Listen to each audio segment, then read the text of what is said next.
All rise. Veuillez vous lever.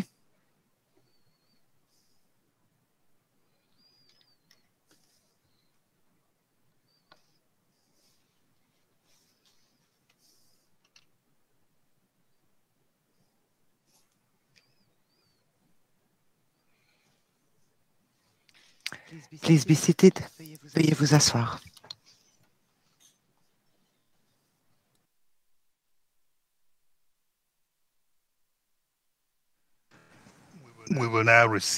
Le président, nous allons maintenant entendre les derniers arguments de Maître Massida.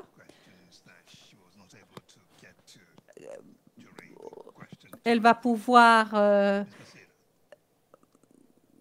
introduire ce qu'elle n'a pas pu développer lors de ses interventions précédentes. Maître Massida, vous avez la parole. I will have three issues to address. The fourth having already been taken by the prosecution in one of the answers to the questions of, I think it was Judge Morrison. Je crois, répondre à une question qui a été posée par monsieur le juge Morrison. La défense de M. Gbagbo a répété cet argument à plusieurs reprises ces derniers jours. L'argument selon lequel les victimes auraient dû, pendant le procès, évoquer toutes leurs préoccupations s'agissant de l'équité de la procédure plutôt que de le faire à ce stade de l'appel. Monsieur le Président, le professeur Jacob, mon honoré collègue, sait très bien que les victimes n'ont pas la possibilité d'intervenir directement sur ce sujet pendant le procès. Les victimes peuvent interjeter appel et peuvent demander à intervenir au cours d'un appel et intervenir aussi sur tout ce qui peut avoir un lien avec l'intérêt des victimes. La défense de M. Gbagbo sait également que le consentement des victimes ou les préoccupations des victimes ont été tout à fait évoquées au cours du procès, en particulier en ce qui concerne la procédure d'insuffisance en moyens à charge et la norme à appliquer. Première remarque. Deuxième observation, je reviens sur les critiques qui ont été soulevées en ce qui concerne le fait de ne pas appeler de témoins ou de victimes participantes à intervenir au cours du procès. Il va de soi que cela dépend de la stratégie du Conseil. Une décision qui se fondait sur des témoins directs des faits.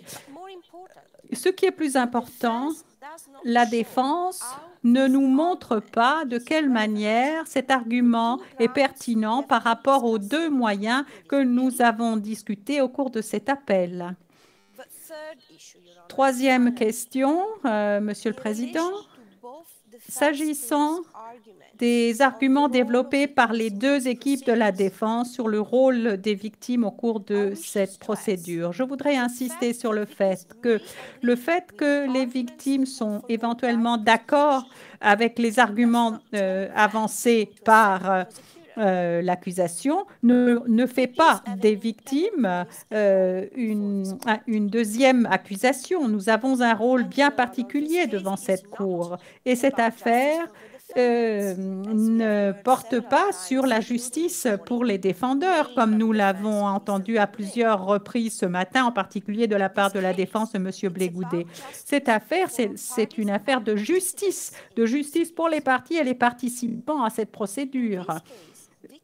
En l'espèce, les victimes ont un intérêt fondamental, unique, l'équité de cette procédure, que l'équité de la procédure soit garantie. Et à notre avis, ça n'a pas été le cas.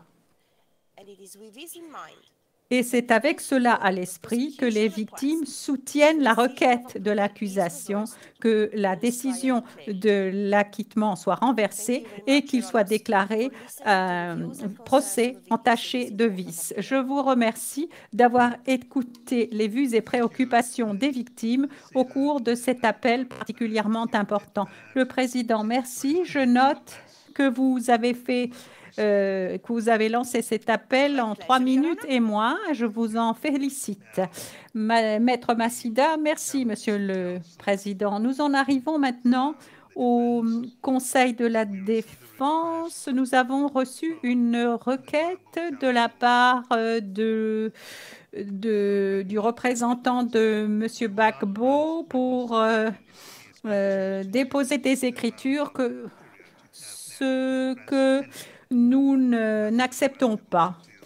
Nous ne faisons pas droit à cette requête de la défense. Nous invitons la défense à bien vouloir nous faire part des arguments qu'il lui reste à développer maintenant au cours de ces minutes qui nous restent. Je vous en prie, vous avez la parole.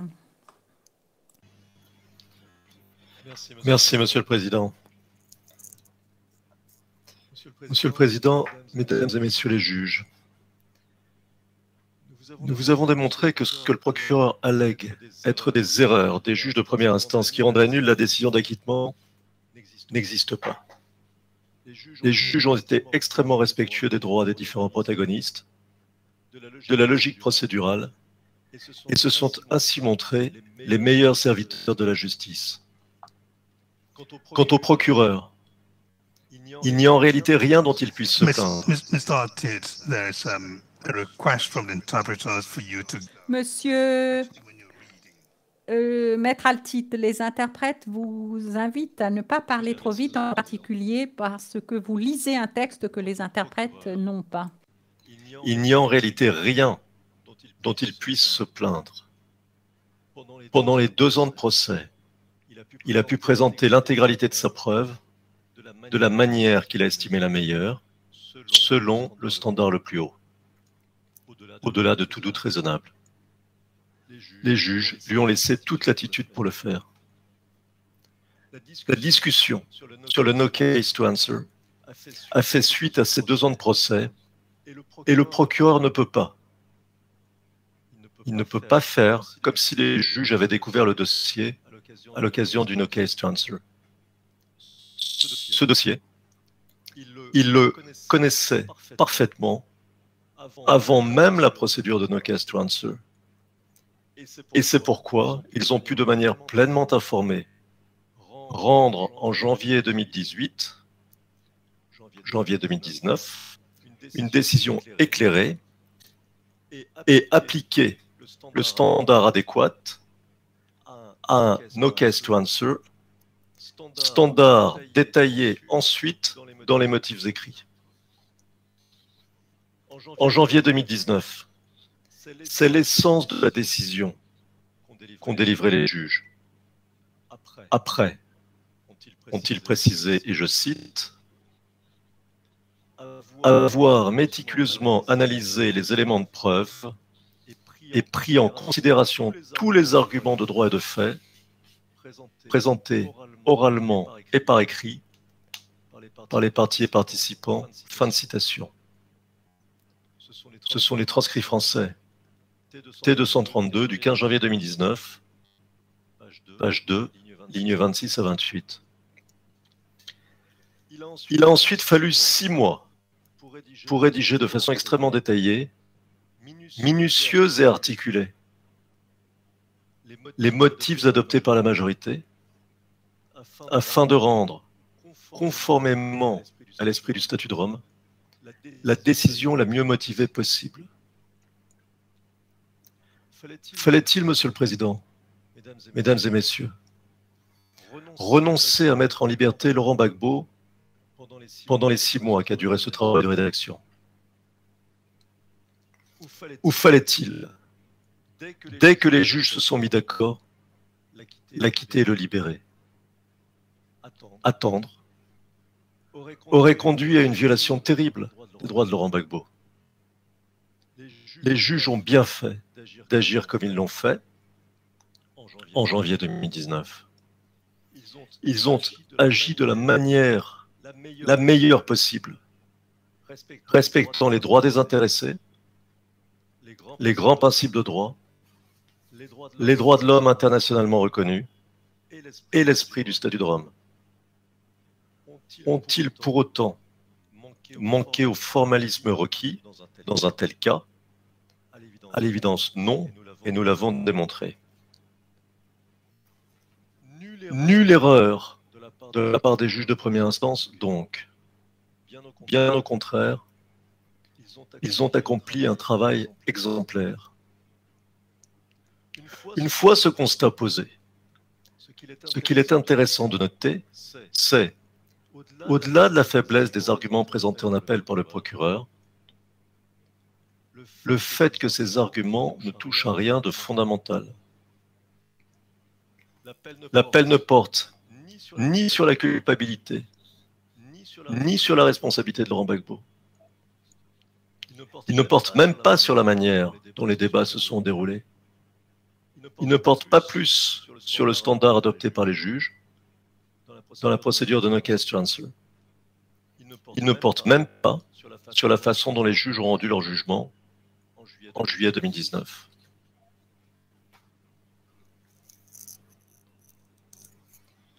Il ne porte pas non plus sur la motivation du jugement de juillet 2019. L'appel ne porte que sur le fait que le prononcé oral du jugement en janvier 2019 n'aurait pas satisfait à des exigences formelles. Autrement dit, l'appel porte sur des éléments accessoires au procès lui-même et à la manière dont il a été conduit. Dans ces conditions, il apparaît que le remède demandé, le mistrial, est en inadéquation complète avec ce qui est reproché par le procureur au juge de première instance. Un mistrial, en effet, comme nous vous l'avons dit, nous semble être un remède réservé à des situations où le procureur aurait vu sa capacité à présenter librement son dossier profondément atteinte du fait, par exemple, de l'existence de facteurs externes, comme l'ont exprimé les juges dans l'affaire Routot. Quelle pourrait être alors la raison d'être de la demande qui vous est faite de prononcer un mistrial? Elle nous semble découler de la manière dont le procureur a présenté son appel.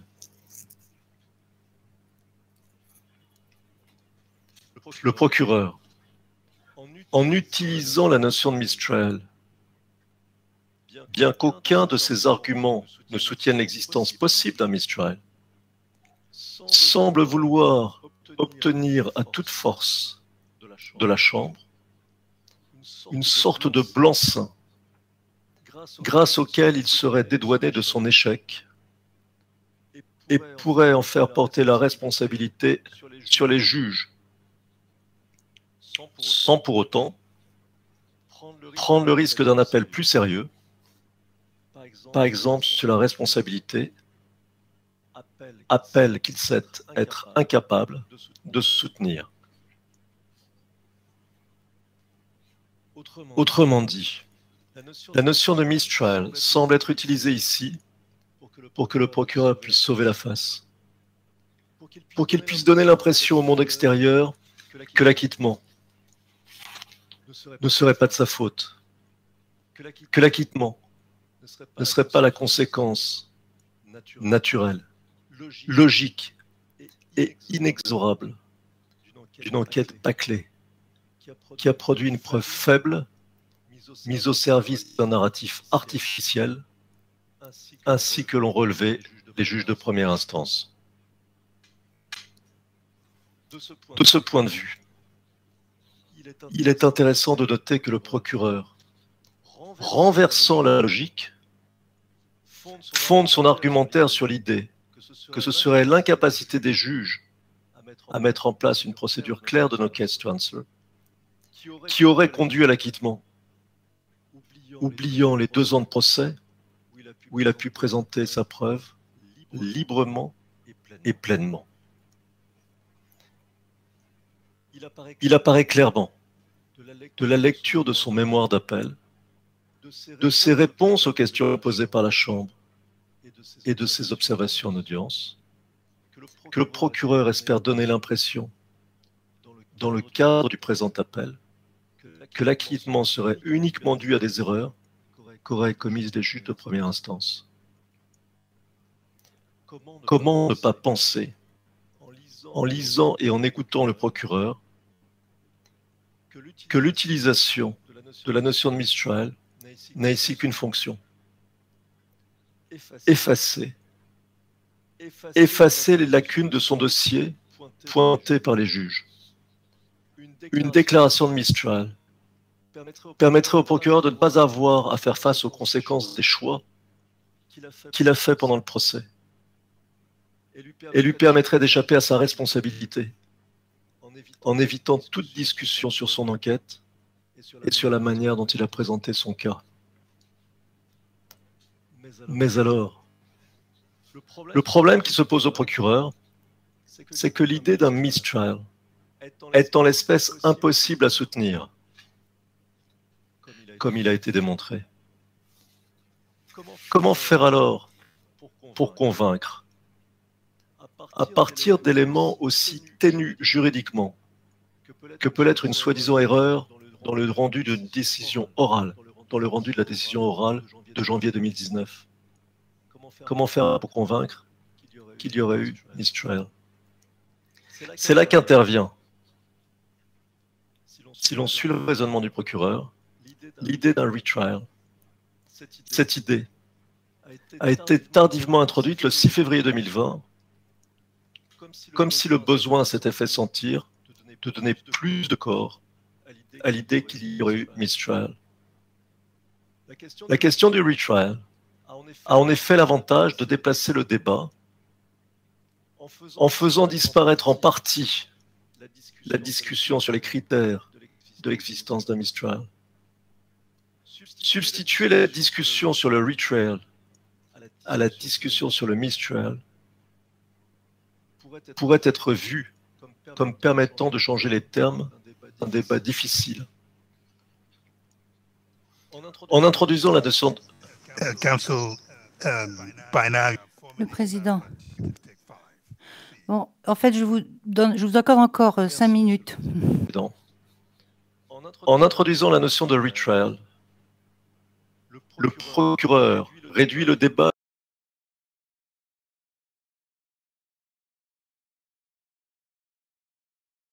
dire autrement, la notion de retrial lui permet de réintroduire par la bande la question des faits, comme si les 2 ans de procès n'avaient pas eu lieu, comme si la procédure de no case to answer n'avait pas eu lieu. Apparaît alors clairement la nature même de l'appel dont vous êtes saisi. Monsieur le Président, Mesdames et Messieurs, il s'agit, et il ne s'agit que de cela, d'un désaccord qu'exprime le procureur sur les résultats auxquels sont parvenus les juges de première instance, après avoir analysé sa preuve de la façon la plus exhaustive et minutieuse possible. L'acquittement. C'est l'acquittement qui est pour le procureur le scandale, pas la manière dont ils sont parvenus les juges. Il convient donc de s'intéresser brièvement ici à l'idée d'un retrial. Je note que le procureur, à différentes occasions, a avancé que les juges auraient mis fin abruptement à l'affaire, ou qu'ils auraient arrêté l'affaire à mi-parcours du procès. À chaque fois, il s'agit de faire croire que le procès aurait pu continuer, que lui aurait pu continuer à présenter des éléments de preuve. Mais ce n'est pas grave. Ce n'est pas grave et ce n'est pas vrai. Le procureur avait présenté la totalité de son dossier à charge au printemps 2018 à la clôture de son cas. Voilà la réalité. Ainsi, le match est-il fini pour lui? Puisque si la défense avait choisi de ne pas présenter de cas, C'est sur la base du dossier de l'accusation, tel qu'il existe, que les juges se seraient prononcés. En parlant de mi-parcours, le procureur essaie en réalité de faire croire aux observateurs que si le procès était allé en fin de parcours, le résultat aurait pu être différent. Ce qui est l'évidence, n'est pas l'expression de la réalité. Que le procureur puisse trouver une meilleure preuve alors qu'il a enquêté sans entrave plusieurs années, disposant de l'aide des autorités ivoiriennes, n'est pas envisageable. Aucune raison qu'il trouve demain des éléments de preuve qui pourraient renforcer sa thèse, alors qu'il n'a pas été capable de les trouver pendant toutes ces années. Il est facile de comprendre ce que le procès a amplement montré. De tels éléments de preuve n'existent pas. Enfin, un dernier mot, Monsieur le Président, sur la question du non bis in idem. Sans acquittement plein et entier, il n'y aurait pas de protection due à l'application du principe non bis in idem. Cette question a été discutée comme nous vous l'avons dit tout à l'heure. Pour nous, déclarer un mistrial constituerait de ce point de vue un abus de procédure. Je voudrais aller un instant plus loin. On peut considérer qu'à partir du moment où pendant 2 ans, le procureur a présenté de la façon la plus libre possible sa preuve, selon le standard le plus haut, et qu'il n'a pas fait appel des conclusions des juges sur la responsabilité de Laurent Gbagbo, on peut considérer que ces conclusions sont définitives. Et y revenir dans le cadre d'un retrial porterait, que vous décidiez d'un mistrial ou non, atteinte au principe de non bis in idem. Un retrial, et je terminerai là-dessus, s'avère donc impossible, et parce que ce serait une violation du non bis in idem, et parce que le procureur ne peut trouver de nouveaux éléments de preuve. Et si l'idée de la possibilité d'un retrial disparaît, alors disparaît toute raison au prononcé d'un mistrial qui a été présenté par le procureur comme une étape vers un retrial. Je vous remercie.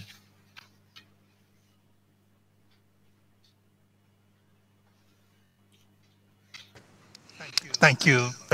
Le Président, merci beaucoup, Maître Altit. Et maintenant, en dernier lieu, le Conseil de M. Blegoudé.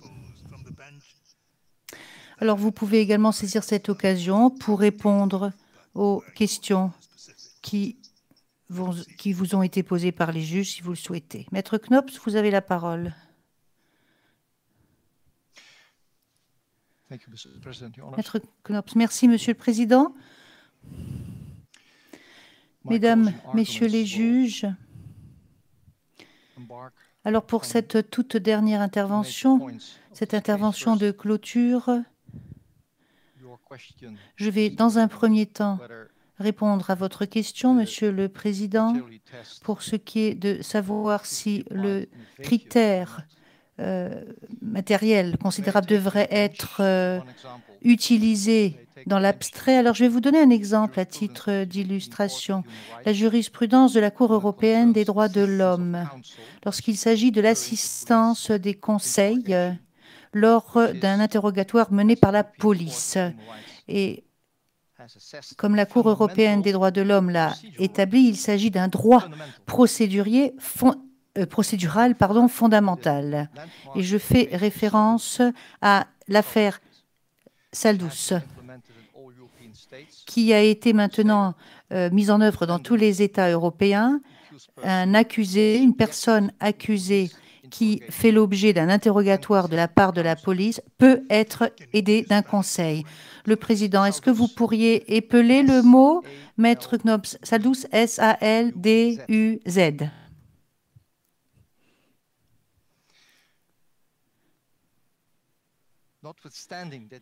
Maître Knops, donc il s'agit d'un droit fondamental, d'un droit de l'homme fondamental. Mais si ce droit est violé,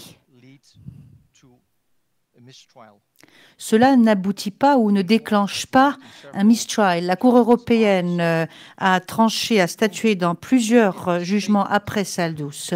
C'est seulement si la déclaration de cette personne accusée qui a été faite sans respect pour ce droit de l'homme fondamental, donc sans qu'il y ait présence d'un conseil ou d'un avocat lors de l'interrogatoire de la police, et si cette déclaration a été faite sans conseil, sans assistance de conseil, si cela n'a aucune incidence sur le procès, mais c'est seulement si la dite déclaration est versée au dossier, est admise comme élément de preuve. Et ça, c'est un exemple très, très clair, suivant lequel la justice procédurale est très proche et a des liens avec la justice substantielle. La justice procédurale ne fonctionne pas, ne fait pas cavalier seul et ne fonctionne pas dans l'abstrait. Donc le test, ce test matériel ne peut pas être appliqué de façon abstraite. Il appartient à l'appelant de montrer la jurisprudence de cette cour. Vous avez les exemples dans l'affaire Coney, dans l'affaire Bemba, où il y a eu des erreurs, des vices de procédure. Et là, ce critère, le critère matériel, n'a pas été affaibli ou n'a pas été appliqué de façon moins rigoureuse. Dans cette affaire, la Chambre n'a rien entendu, si ce n'est que les droits fondamentaux avaient été bafoués.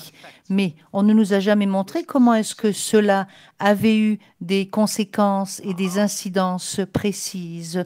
On ne nous a pas dit comment précisément ces erreurs ou ces vices de procédure allégués ont eu une incidence sur l'issue de l'affaire. Donc l'analogie avec la jurisprudence de la Cour européenne dans l'affaire Saldus est assez commune. Si l'on accepte que le droit fondamental de l'accusé est d'avoir un conseil auprès de lui, et dans certaines situations, cela est violé, cela est enfreint, mais cela n'aboutit pas à un effondrement total de l'affaire, seulement si cette déficience de procédure a eu un effet considérable sur le procès. Alors ce n'est que dans ce cas d'espèce qu'il y a des conséquences. Donc voilà ce que je voulais dire dans un premier lieu. Et deuxièmement, il s'agit de la question des déductions.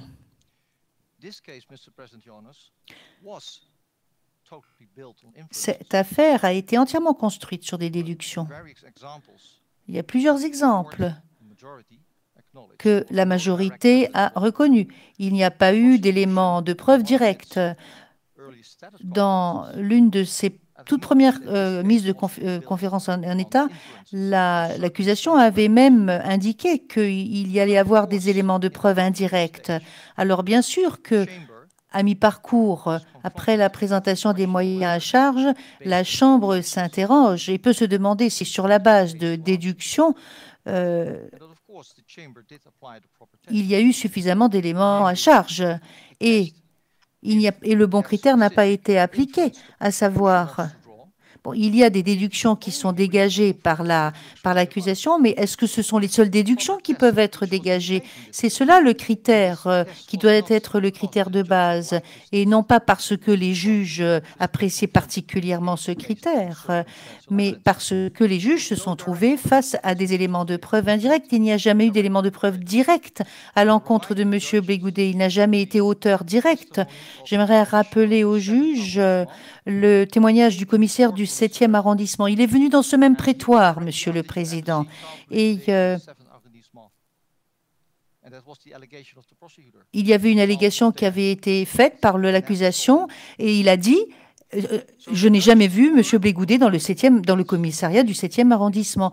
Donc les juges ont eu face à eux des éléments de preuve indirects et des déductions. Et c'est pour cela qu'ils ont dû s'intéresser à ces déductions dans cette phase du procès. Si l'on apprécie les éléments de preuve à leur valeur maximale, justement à propos de déduction, cela ne signifie pas pour autant que l'on croit ce que l'accusation veut que nous croyions, puisqu'il s'agit de déduction. Ce n'est pas la conclusion que l'on peut tirer. Si l'on prend les éléments de preuve à leur valeur maximale, cela ne signifie pas que l'on doit accepter les déductions que l'accusation veut que nous acceptions, ce qui signifie que le critère idoine dans cette phase du procès, donc après la présentation des moyens à charge, a été bien appliqué par les juges en matière de déduction. Et puis, troisièmement, Monsieur le Président, je souhaiterais dire que si l'accusation, lorsqu'elle a répondu à la question 30 posée par les juges, dit clairement que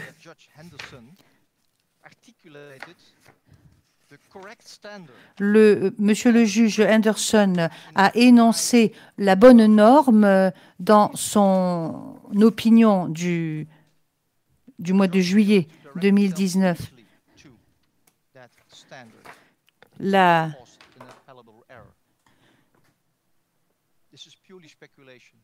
Alors, c'est autant de conjectures de la part de l'accusation, parce que si la norme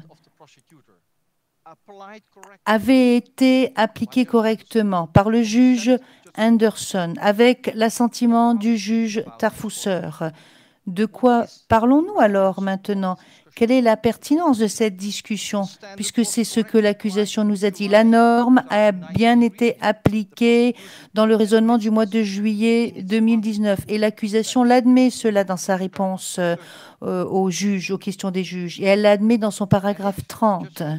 Et si le juge Henderson et M. Tarfusser ont appliqué la bonne norme telle que l'admet l'accusation dans son paragraphe 30, et si nous nous intéressons à la façon détaillée, parce qu'il y a des explications qui sont fournies aux victimes, ils expliquent pourquoi ils pensent que la bonne norme a été appliquée. Il n'y a donc aucun doute au sujet de la bonne application de cette norme. Et puis, deuxièmement, il était tout à fait justifié que l'application de cette norme ait abouti à l'acquittement. Donc, la faiblesse fondamentale de l'accusation a commencé lorsqu'elle n'a pas été à même de prouver qu'il y avait donc un système de criminalité.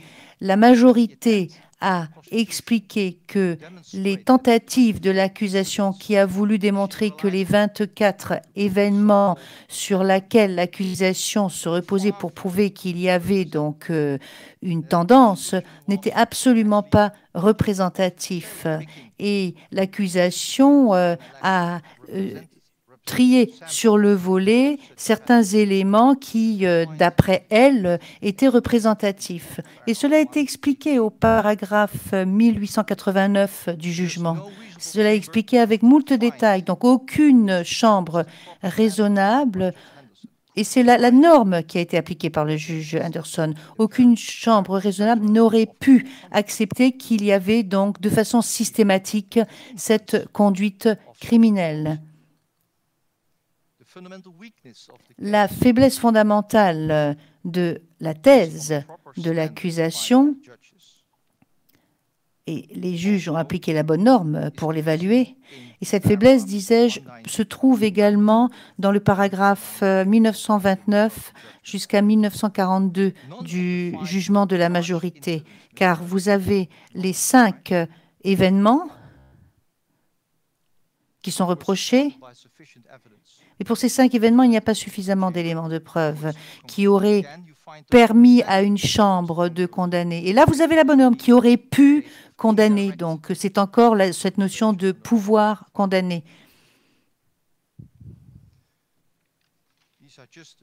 Voilà quelques exemples, Monsieur le Président, parmi beaucoup d'exemples. Donc, une fois de plus, si l'accusation admet, reconnaît que la norme a été appliquée de façon idoine, c'est la majorité qui le dit, il n'est absolument pas question de d'erreur.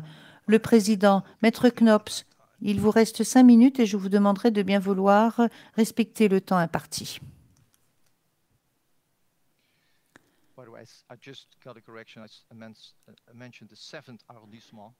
J'ai mentionné le 7e arrondissement, et c'est le 16e arrondissement. Il s'agissait du commissaire du 16e arrondissement qui est venu ici dans ce prétoire. Monsieur le Président, nous avons déjà mentionné un peu plus tôt que sur les 6 exemples qui ont été donnés par l'accusation, l'exemple 1, 2 et en partie l'exemple 3, il s'agit donc de ce qui s'est passé à Abobo, sont des événements pour lesquels l'accusation a demandé que les charges à l'encontre de M. Blégoudet ne soient pas retenues. Et ce sont des exemples qui, par conséquent, ne sont plus du tout pertinents et ne sont certainement pas pertinents pour l'évaluation de l'appel. L'accusation consacre 42 pages dans son document d'appel à l'analyse de ces exemples. Mais il n'y a pas une seule fois dans ces 42 pages qu'apparaît le nom de Charles Blégoudet ou qu'est mentionné le nom de Charles Blégoudet. Il n'y a pas une seule fois où l'accusation fait valoir qu'il existe des éléments qui permettraient de le condamner, tout simplement parce que ce sont des exemples qui n'ont absolument rien à voir avec les actes et comportements de M. Charles Blégoudet. Monsieur le Président, la Chambre a conclu, à juste titre, en conséquence, qu'aucune chambre raisonnable aurait pu déclarer M. Charles Blégoudet coupable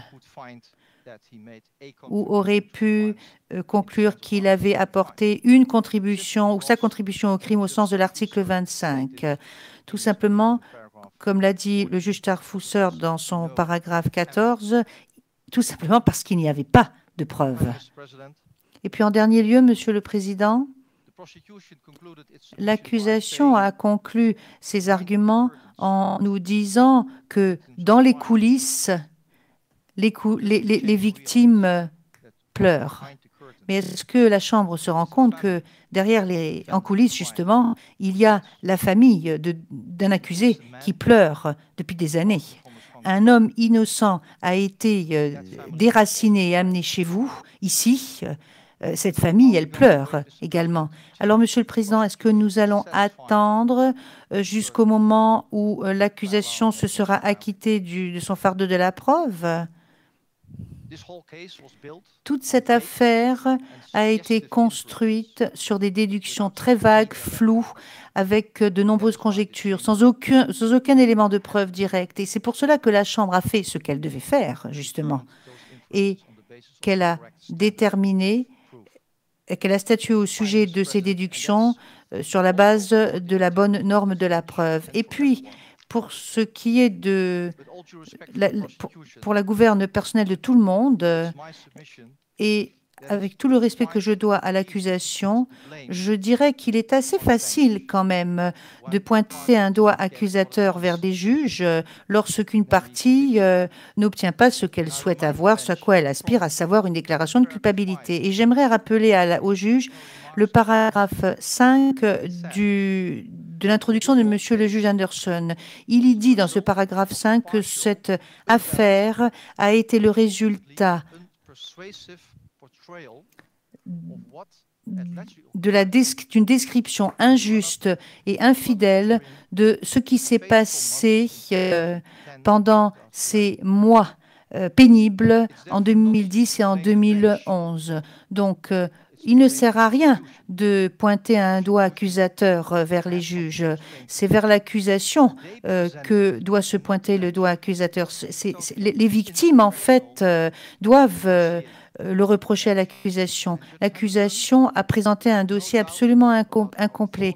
Et le juge Anderson était tout à fait conscient de la qualité des documents qui lui ont été présentés. Et par conséquent, il était tout à fait justifié que le seul résultat raisonnable du point de vue de la justice procédurale, mais également pour ce qui est de la justice substantielle, le résultat est celui que nous avons. Je vous remercie. Le président, merci beaucoup, Maître Knopf. Et nous sommes maintenant arrivés au terme des interventions. La Chambre va déclarer la clôture de cette audience, mais j'aimerais avant tout remercier les conseils et tous les juristes qui nous ont aidés dans le cadre de cette audience. Alors, j'ai une profonde dette de reconnaissance que nous avons toujours, mais que nous avons plus particulièrement cette occasion pour tous les fonctionnaires du greffe qui nous ont permis de faire un succès de cette première expérience grâce et nous aimerions également remercier les interprètes qui nous ont aidés et qui nous ont permis de comprendre l'audience, même dans ce nouveau contexte technologique où nous nous trouvions. Et j'aimerais remercier les sténotypistes et toutes les personnes qui nous ont aidés. Et l'audience est maintenant close. Veuillez vous lever.